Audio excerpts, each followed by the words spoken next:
People, not banks, and we're outside Luton Central Library, and we've got some media students from a Barnfield Academy, and we're talking to them about democracy, privatisation, we're just talking politics and stuff. Anyway, so what I was going to say, you talked about the music industry a minute ago, and we said about a handful of people are making the decisions. Now, one of the reasons why the music industry is being basically controlled from within is because if you can kill the artist, you can kill the protest. You know, we've got all this stuff that's going on in the country at the minute. We've got police being cut, fire, ambulance, schools closing. We've got, libraries closing. All this stuff's happening. But where's the protest music? You know, you're not old enough to remember punk rock, are you? Like soul music and stuff, and like that old kind of music came from the slave trade and people singing, trying to raise their spirits and stuff.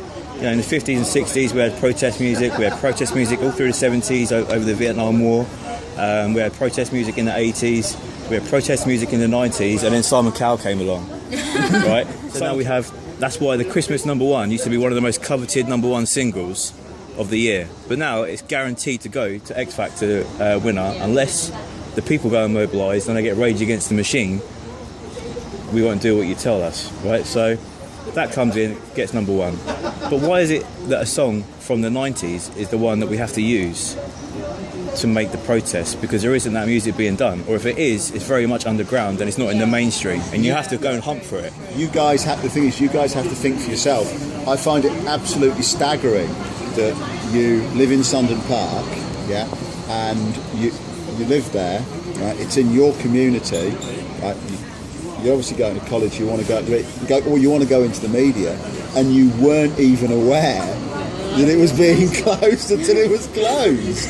I mean, that just shows you how extraordinarily ill-informed you are. I mean, you could have been asleep for the last 6 months. It's quite possible. Yeah. That's true.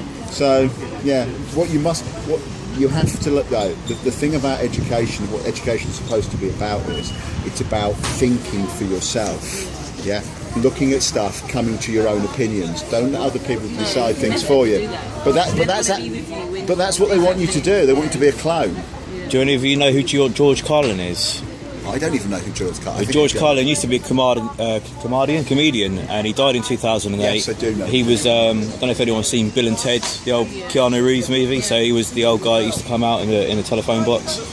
Now, he said that the reason why they don't want an educated society is they don't want us working out how badly we're getting shafted every day. Okay? And that's the reason why your news is fed to you at certain times of day. It's fed to you the minute you get in from work and again before you go to bed, and they regurgitate the same stuff and they're telling you what they want you to know. Yeah. And people are generally too tired when they come back from work to go and search for that information.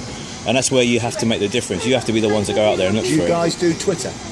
Any of you guys do Twitter? Yeah, I do. Well, what's very interesting if you follow Twitter, right, is do any of you watch a news programme of sorts? You watch BBC News or Channel 4 News or Sky News? Right. If you follow Twitter, what you will find is it's like stuff that's happening to the NHS. Because unfortunately, when you guys grow up, there isn't. When you get older and you need the NHS, there isn't going to be an NHS as we currently know it. Yeah, it's all going to be privatised. Yeah, lots of money made out of it. It'll be like America. Yeah, this is what it's going to be like. Now the point is, there's been loads of protests and stuff that's gone on in the last 6 months, a year. All these things are reported on Twitter. You see photographs, marches, and the BBC, who historically I've had great respect for, hasn't covered any of those things. So the stuff that you see in the news is only the stuff that they decide to feed you. Yeah. So you have to think wider. Yeah. The library. God, we've bored you to death, haven't we? You wish you hadn't come down. Well, thank you. Is that okay? Yeah, Is that right? Right. Thank you. Okay.